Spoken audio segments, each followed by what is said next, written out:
హల్లెలూయా. దేవుని నామానికి వందనాలండి. అయ్యగారికి అమ్మగారికి వందనాలు. మీ అందరికీ నా వందనాలండి. నేను మీకు అందరికీ నేను తెలిసే ఉండొచ్చు, కానీ నేను మరలా చెప్పాలని నాకు ఆశతో ఉన్నాను. ఎందుకంటే దేవుని చేసే కార్యాలు మనము ఎప్పుడు కూడా మర్చిపోవద్దు. ఆయన చేసేవి కంటికి కనబడవు, హృదయానికి అగోచరంగా ఉంటవి, చెవికి వినబడవు. కాబట్టి దేవుడు మనకు చేసిన మేలు ఎప్పుడు కూడా మనము ఇతరులతో పంచుకోవాలని చెప్పేవారు అయ్యగారు ఎప్పుడు కూడా. అట్లాగండి నేను మీకు కొంతమందికి తెలియకపోవచ్చు, కొంతమందికి తెలియచ్చు. అయితే మాది నూజివీడు దగ్గరండి, యనమందల గ్రామం మాది. అయితే మా కుటుంబం దేవునిలో అంతగా ఎదగలేదు. కాకపోతే అక్కడ మేము కుటుంబం కొంచెం దేవుళ్ళకి ఎదుగుతున్నాము అనగా మాకు సాతానుడు మా భార్యాభర్తలు ఇద్దరిని కూడా పడగొట్టేసింది. చాలా ఇరుకులు, ఇబ్బందులు, శోధనలు చాలా వచ్చినాయి. అయ్యో నాకెందుకు ఇన్ని కష్టాలు అని చెప్పేసి నేను చనిపోదాము అనుకునే సమయంలో దేవుడు నన్ను ఇక్కడికి దేవుని ఎట్లాగో నేను హైదరాబాద్ వెళ్ళి అక్కడికన్నా వెళ్ళి ఎట్లా వెళ్ళాలంటే నేను బ్రతుకు జట్కా బండికి వెళ్ళి మేము భార్యాభర్తలు ఇద్దరమి మేము కలవాలి, నా పిల్లలు ఏమైపోతారో అని అలాగన లోకపరంగా నేను ఆలోచించానండి. అయితే నేను వచ్చి ఇక్కడ ఖాళీగా కూర్చుంటున్నాను. మా అన్నయ్య చేసేటంటే చిన్న కంపెనీలు పెట్టేవాళ్ళు, లతా కంపెనీలో చేసుకుంటూ ఉండగా నాకు ఒక ఆమె కనపడి ఈమెంటి దేవుని బిడ్డలాగా ఉంది, ఒకసారి ఈమెతో మాట్లాడదామని చెప్పేసి దగ్గరికి వెళ్ళానండి. అయితే చూద్దాం అనుకునేసరికి ఆమె వెళ్ళిపోయింది. మాట్లాడాను. మళ్ళీ తర్వాత వీళ్ళెవరో నాకు తెలియదండి. మేము వెళ్దాం అనుకున్న టయానికి ఎందుకో నా అడుగులు అయ్యగారు అమ్మగారు అని తెలియకుండానే వాళ్ళ ఇంటికి నన్ను దేవుడు పంపించాడండి. అయితే దేవుడు వాళ్ళు పాస్టర్ గారు కూడా తెలియదు నాకు. అప్పటికి నేను కూడా 3 రోజులైంది అన్నం తిని చాలా వేదంతో, నా 3 బిడ్డలు ప్రభువా, నా భర్తలాగా అందరూ ఉన్నారు, తల్లి తండ్రి అత్త మామ బిడ్డలు వచ్చావు ప్రభువా, ఎందుకు నేను ఒక్కదాన్ని ఒంటరిదాన్ని అయిపోయాను ప్రభువా, ఎందుకు నాకు ఈ జీవితం ప్రభువా, నేను చనిపోదాం అనుకున్నప్పుడల్లా నువ్వు నన్ను రక్షిస్తూనే ఉన్నావు నాయనా, నాకెందుకు నేను ఇట్లా వెళ్ళాలి అని చెప్పేసి నేను ప్రార్థన చేసుకొని బయలుదేరి వస్తుండగా అయ్యగారింటికి నా అడుగులు పడ్డాయండి. వెళ్ళంగానే అయ్యా అని చెప్పేస్తే అయ్యగారు అన్నారు, ఫస్టే అమ్మ నువ్వు భోజనం చెయ్యి, నువ్వు వస్తావని చెప్పేసి నాకు దేవుడు బయలుపరిచాడు, నువ్వు భోజనం చెయ్యి ముందన్నాడు. అయ్యా నాకు ఆకలిగా లేదు, నేను అన్నం తిన్నయ్యా అంటే, నువ్వు 3 రోజులైంది అన్నం తిని, నువ్వు అన్నం తినమ్మా మనం తర్వాత మాట్లాడదామని చెప్పారు. చెబితే సరేనయ్యా అని చెప్పేసి మీరు దైవజనులా అంటే, అవునమ్మా పాస్టర్ గారు నేను అని చెప్పారు. అప్పుడు అందుకే దేవుడు నన్ను తీసుకొచ్చాడు అని చెప్పేసి నేను సంతోషపడి అన్నం తిన్న తర్వాత నా కుటుంబ విషయాలు మొత్తం కూడా నేను చెప్పాను అనమాట. చెబితే అమ్మా నువ్వు భయపడవద్దు, మనకి దేవుడు ఉన్నాడు, అయితే నేను చెప్పే మాటలు నువ్వు విను అన్నారు. చెప్పయ్యా వింటాను అంటే, నేను నిత్యమైనది ఈ లోకంలో నిరంతరంగా జరిగేదేమో, నిత్యకాలమైనది నిరంతరంగా ఉండేది నేను చెప్తాను అన్నారు. ఏంటయ్యా ప్రభు నాకు అర్థం కాలేదయ్యా అన్నాడు. అయ్యా నేను నిరంతరంగా ఉండేదంటే ఇప్పుడు నువ్వు బతుకు జట్కబండికి వెళ్తావు, వాళ్ళు జనులు నిన్ను కలుపుతారు భార్యాభర్తల్ని, కానీ మరలా లోకపరంగా దేవుడు ప్రజలు నిన్ను విడగొట్టవచ్చు, నీ కుటుంబాన్ని చెల్లచెదిరేపద్ద మరలా కూడా, కానీ దేవుడు చేసేది నిత్యకాలం అయితే మాత్రం నీకు దేవుడు ఎన్నడూ కూడా మీరు విడిపోరు, మీ కుటుంబం విడిపోదు, నీకు ఏది కావాలో నువ్వు నిర్ణయించుకో, నిమిత్త మాత్రం ఉండేది కావాలా నిత్యకాలమైనది ఉండేదా నిర్ణయించుకో అని చెప్తే, అయ్యా నాకు అర్థం కాలేదయ్యా అని మరలా అడిగాను. మరలా అడిగితే, అయ్యా అమ్మ దేవుడు నీకు చేసేదైతే కనుక నిత్యము నీ కుటుంబంతో నువ్వు ఉంటావు అని చెప్తున్నాను, మరి నిరంతరమైతే నువ్వు పెద్దలు చేసిందే కానీ లేదంటే కేసులు పెట్టే కానీ ఏదన్నా చేసేవే అనుకో, అప్పుడు దేవుడు అది నీకు మంచిది కాదని నీకు చెప్తున్నాడమ్మా అని చెప్తే, అవునయ్యా అయితే కానీ ఇది సమయం పట్టిద్ది నీకు, కానీ నువ్వు అప్పటి వరకు వేచి ఉండాలి అని చెప్పేశారు. అయ్యా నాకు సమయం పట్టినా సరే నిమిత్త మాత్రం నాకు వద్దు, నాకు నిత్యకాలమైంది కావాలి, నాకు సమయం పట్టినా సరే నేను వేచి ఉంటాను అయ్యా అని చెప్పేసి అన్నాను. అలాగే 10 సంవత్సరాలు మీరు భార్యాభర్తలు కలుస్తారు, మీ కుటుంబం కలిసిద్దక్క, మీ కుటుంబం బాగుపడిద్దని చెప్పేశారు. అప్పుడు ప్రార్థన చేస్తూ ఉండగా పాడైన పట్టణం నివాస స్థలములకు ఏర్పరిచిందన్న యెషయా గ్రంథం 53వ అధ్యాయం 3వ వచనం లాస్ట్లో ఉండిద్దండి. ఈ వాగ్దానం నాకు దేవుడిచ్చాడు. అయ్యా నాకు ఈ వాగ్దానం వచ్చిందంటే, అమ్మ ఈ వాగ్దానం నీకు తప్పకుండా నువ్వు ప్రార్థన చేసుకో, ఈ వాగ్దానం నీకు నెరవేరుద్ది అని చెప్పాడండి. చెప్తే నేను దాన్ని బట్టే ప్రార్థన చేసుకుంటూ ఉండేదాన్ని. ఒకరోజు నాకు అమ్మ ప్రార్థనలు పెడదాం పెడదాము మన ఇంట్లో అంటే, అయ్యా అందరి ఇళ్ళలో పెట్టుకుంటున్నారు అయ్యా ప్రార్థన, మా ఇంట్లో కూడా పెట్టండి అయ్యా ప్రార్థన అంటే, సరేలేని 7 రోజులు అట్లా పెట్టుకున్నానండి. 7 రోజులు అట్లాగా పెట్టుకున్న తర్వాత 7వ రోజున అయ్యో నేను వీళ్ళ వచ్చారు, వీళ్ళకి నేను భోజనం పెట్టలేకపోతున్నాను ఎలాగా అని చెప్పేసి అయితే అయ్యగారు, అమ్మ నీకున్న వాటిలోనే నీకు కొంచెం ఉన్నాయి, కొంచెం ఇంట్లోనే నువ్వు భోజనం పెట్టు, ఏం పర్వాలేదు అన్నారయ్యా. అయితే 3 కేజీలు నా దగ్గర ఉన్నాయి. ఆ 3 కేజీలతోటి నేను పప్పు వేసి భోజనం పెట్టానండి. భోజనం పెట్టిన తర్వాత పెట్టిన 3వ రోజున మరలా నాకు దేవుడు 30 కేజీలు ఇచ్చారండి. దేవుని స్తోత్రం. నేను ఆయనకి ఏమి ఇచ్చినా కూడా నేను రుణం తీర్చుకోలేను అనమాట. 30 కేజీలు వచ్చిన తర్వాత నేను దేవా నేను ఏమీ లేనిదని అనుకున్నాను, ప్రభువా నువ్వు ఉండవు ప్రభువా, నా పట్ల మీరు మేలు చేస్తున్నారని చెప్పేసి నేను దేవునికి స్తోత్రాలు చెప్పుకుని అయ్యగారికి చెప్పాను. అట్లాగే దేవుణ్ణి విడవద్దమ్మా అని చెప్పారు. అట్లాగే నాకు చాలా దర్శనాలు కూడా కనిపించినాయి నాకు. అలాగే అయ్యగారి దగ్గర నేను ఎన్నో మేలు కూడా పొందుకున్నాను. ఎందుకంటే పెద్ద నాకు బండి చక్రం అంత పాము సర్పం అండి. ఆ సర్పము నా దగ్గరికి వేస్తానికి కొంచెం దూరంలోనే ఉంది నన్ను కాటు వేయడానికి. అది పైన లేదు కింద లేదండి, మధ్యలో ఉన్నదండి. చాలా బండి చక్రం అంత పెద్ద పామండి. అయితే నేనేం చేస్తున్నానంటే ఒక నుయ్యి ఉంది, నూతి దగ్గర స్నానం చేస్తున్నానండి. తలస్నానం చేసేటప్పుడు అది నా మీదుగా రావాలని చూస్తుంది. అయితే ఒక మనిషి మొలక మాత్రమే అంగి కట్టుకొని దాని వైపు చూసి నా మీదకి రాకోకుండా దాని వైపు చూసి నువ్వు ఆ బిడ్డ మీదకి వెళ్ళొద్దు, నువ్వు కిందగా వెళ్ళిపో అని చెప్పేసి అయితే అది అంత పెద్ద బండి చక్రం కూడా చిన్న మనిషి చెప్పినప్పుడు ఎట్లా అయ్యిందా అని నేను ఆశ్చర్యపడిపోయేదాన్ని అండి. ఆ బండి చక్రం అంత పెద్ద సర్పం ఈయన చెప్పంగానే నా మీదకి రాకోకుండా వేరే దారిగా మధ్య గుండా వెళ్ళిపోయిందండి. ఆ విషయం కూడా అయ్యగారికి నేను చెప్పానండి. అమ్మా నిన్ను సాతాన పెద్ద చీకటి శక్తి నిన్ను మింగబోతుంది, దేవుడు నిన్ను తప్పించాడమ్మా అని చెప్పేసి అయ్యగారు ఆ విషయంలో కూడా నాకు ప్రార్థన చేశారండి. అట్లాగే నా బిడ్డ మళ్ళీ నేను వచ్చిన తర్వాత నా బిడ్డలు వచ్చారండి.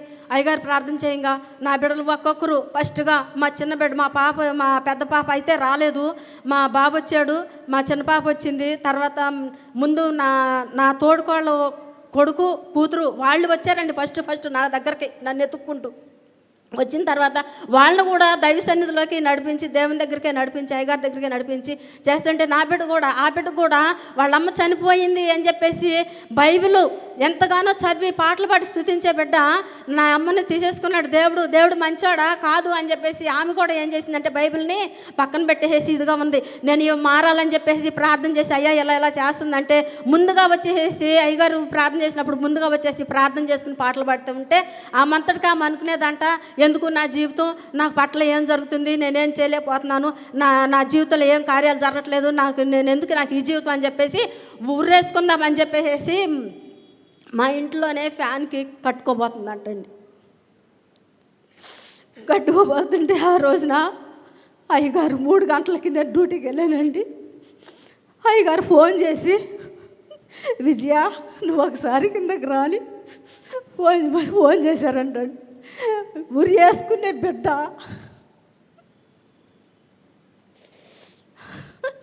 ఎందుకో అయ్యగారు పిలుస్తున్నారని చెప్పి అది తీసి దగ్గరకు వస్తే అయ్యగారు అన్నారటమ్మా వాకింది చూపించి అయ్యా నువ్వెందుకు చనిపోవాలనుకుంటున్నావు అని అడిగారండి.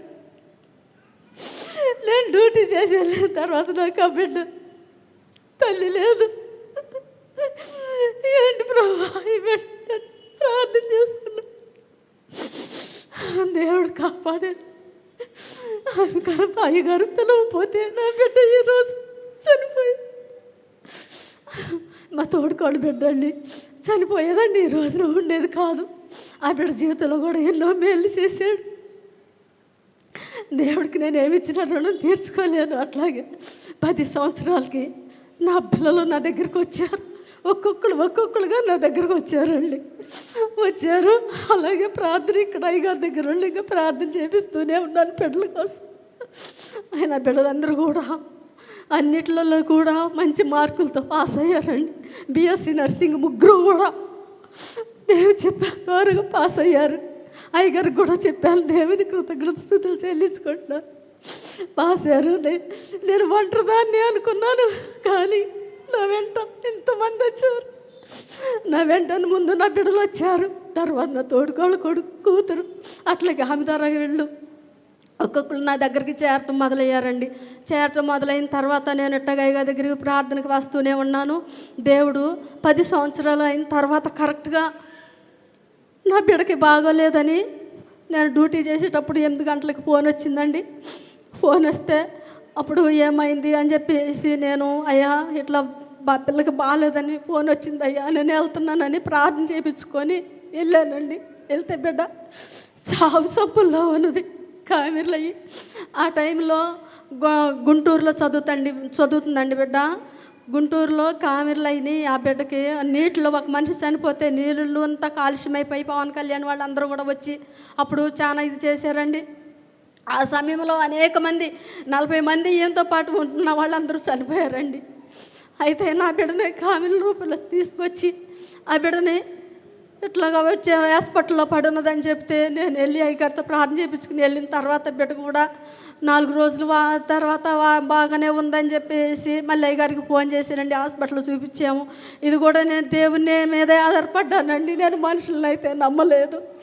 మనుషులు నమ్మటం కంటే యెహోవాను ఆశ్రయించటం మేలు అన్నాడు దేవుడు. అట్లాగే నేను మనుషులకి ఎవరికి చెప్పలేదైతే నా మీద ఎన్నో నిందలు.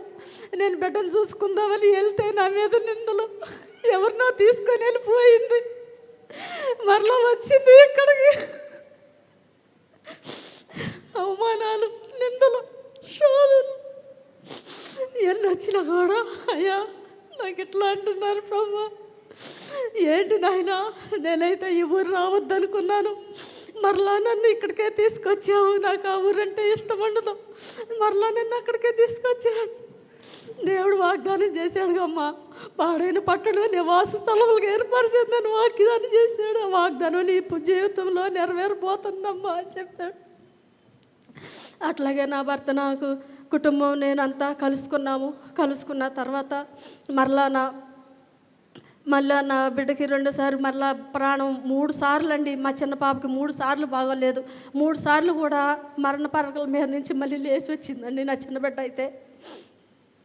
అయితే ఇవన్నీ ఎందుకునంటే దేవుడు నాకు శోధనలు ఇచ్చాడు అంటే దేవుడిలో నేను ఇంకా బలపడాలని చెప్పేసి నాకు ఇచ్చాడని నేను నమ్మకంగా విశ్వాసంతో ఎదురు చూశానండి. అట్లాగే నా బిడ్డలు కూడా దేవుడి దయ వల్ల గవర్నమెంట్ జాబ్ వచ్చిందండి. MLHPగా రాజమండ్రి దగ్గర నిర్మలగిరిలో వచ్చిందండి. నా బిడ్డ ఈరోజు బాగుంది అంటే అది దేవుని కృప వల్లనేనండి. అట్లాగే నా పెద్ద బిడ్డకు కూడా ఆపరేషన్ చేయించుకొని ఆ బిడ్డ కూడా తర్వాత ఆమెకి కుట్లు ఊడిపోయి మళ్ళా పిల్లకి ఇన్ఫెక్షన్ అయ్యి మళ్ళా ఆమె కూడా చాలా ఇబ్బందులు పడిందండి. అట్లాగే దేవునికే నేను నేను ప్రార్థించాను కానీ నేను మనుషులను అయితే ఎవరిని ఆశ్రయించలేదండి. నేను ఇక్కడ బలపడ్డాను కాస్త కూస్తో దేవునికి ఆ మాటలు, ఇక్కడ బలపడ్డ మాటలే నేను నా హృదయంలో బలపరుచుకుంటూ దాన్నే ఎత్తి ప్రార్థన చేసుకుంటూ నేను బిడ్డలకి ప్రార్థన చేసుకున్నాను. రుద్రమకోటలో మా చిన్న పిల్లలకి ఫస్ట్ జాబ్ వచ్చినప్పుడైతే నీరు ఎంత గోదావరి మునిగిపోయి మేము కొండ మీదకి వెళ్తే అక్కడైతే పాములు, చేళ్ళు, జర్లు మేము మంచం కింద వేసుకొని కొండ మీద ప్రాంతంలో ఉండామండి. అస్సలు తినటానికి తిండి లేదు, తాగటానికి నీరు లేవు. ఆ స్థితిలో కూడా అక్కడ ఎవరో రాకపోతే మన ఒక 10 కుటుంబాలని దగ్గర చేర్చుకొని వాళ్ళని మనం ప్రార్థన చేసుకుందాం. మా అయ్యగారు చెప్పారు, ఎక్కడైతే 2-3 మా నామ పేరట కూడి ఉంటారో నేను అక్కడ సెలవిస్తానని దేవుడు చెప్పాడమ్మా. మీరు ఎక్కడుంటే నువ్వు విన్న మాటలు ఎవరికైనా సరే చెప్పాలి. నువ్వు ఎంతమందికి చెప్పావు? ఈరోజు నన్ను ఎప్పుడు అడుగుతూ ఉండేవారమ్మా మా ప్రార్థనగా మా అయ్యగారు. అట్లాగే మనం ఎవరు లేకపోయినా సరే ఈ బారి నుంచి మనం రక్షించబడాలి అంటే మనం అందరం కలిసి ప్రార్థన చేసుకుందాం అని చెప్పేసి అక్కడ కూర్చున్న వాళ్ళందరికీ కూడా ఒక చెట్టు ఉంటే చెట్టు కిందకి దగ్గర చేసి వాళ్ళందరికీ దేవుని మాటలు చెప్పి దేవునితో ప్రార్థన చేసి ఉన్న తర్వాత అప్పుడు గోదావరి తగ్గిపోయింది, మేము వచ్చేవాళ్ళమండి. అప్పుడు నాకు చాలా, మా అమ్మాయికి నాకు కూడా గాలిబాటలో స్టోన్స్ వచ్చినాయి. మేము చాలా ఇబ్బందులు పడ్డాం. అయినా సరే మేము దేవుడిని విడవలేదు, దేవునే నమ్ముకుని ఉన్నాం. మేము ఇంకా నమ్మనటువంటి బిడ్డలు కూడా దేవునిలోనికి తీసుకురావాలని నా యొక్క కోరిక అండి. నాకు ఇంకా చాలా ఎన్నో మేలు చేశారు. ఇంకను ఆ దేవుడు చేసిన మేలు అయితే నేను మర్చిపోలేనండి. ఇక్కడికి వచ్చినాక కూడా మేమందరం కలిసి ఎన్నో ప్రార్థనలు జరిగించాము. ఎన్నో ఇక్కడ అమ్మగారితో అయ్యగారితో కూడా కలిసి నేను వెళ్ళి ఇంటింటికి ఇది కూడా వాళ్ళు తీసుకెళ్ళినప్పుడు కూడా నేను ప్రార్థనలకు వెళ్ళేదానండి. నేను తినకపోయినా కూడా అయ్యగారు అమ్మగారు వచ్చి, అమ్మ నువ్వు మా ఇంటి ఆడపడుచువి, నువ్వు అన్నం తిన్నావా తినలేదని ఏ రోజుకి కూడా నా తోబుట్టులు కూడా నన్ను ఆదుకోలేదు. కానీ అమ్మగారు అయ్యగారు నా తోబుట్టుల కన్నా ఎక్కువండి. అట్లా ఆదరించారు నన్ను. తిన్నావా తినలేదా, ఈరోజు ఏం తిన్నావు, ఈరోజు ఏమో అనుకున్నావా రాజక్క అనుకుంటాను ఎప్పుడు పలకరిస్తూనే ఉండేవారు. నేను ఎక్కడికి వెళ్ళినా కూడా నేను అయ్యగారిని మాత్రం అయ్యగారు చెప్పిన మాటలను బట్టి, అయ్యగారు చేసిన ప్రార్థనలు బట్టి నేను ఈ రోజున ఇక్కడ నిలబడానంటే అది దేవుని కృప వల్లనే. దేవుని కృప నాకును మీ అందరి మీద కూడా ఉంటుందండి. ఎందుకంటే మనం ముందు దేవుణ్ణి విశ్వసించాలి. అవి మన జీవితంలో జరిగితేనే కానీ, మనకి కార్యాలు జరిగితేనే కానీ మనం నమ్మమని ఉంటాం. కానీ మనకు ఆలస్యమైన కొలది కూడా దేవుడు కార్యాలు నిజంగా జరిగిస్తాడని నేను ఈ సన్నిధిలో దేవుని సన్నిధిలో నేను చెప్పుకుంటున్నానండి. నా ప్రార్థన చిన్న ప్రార్థన దేవుడు దీవించాలి. దేవునికి స్తోత్రం చేసుకుందాం. స్తోత్రం.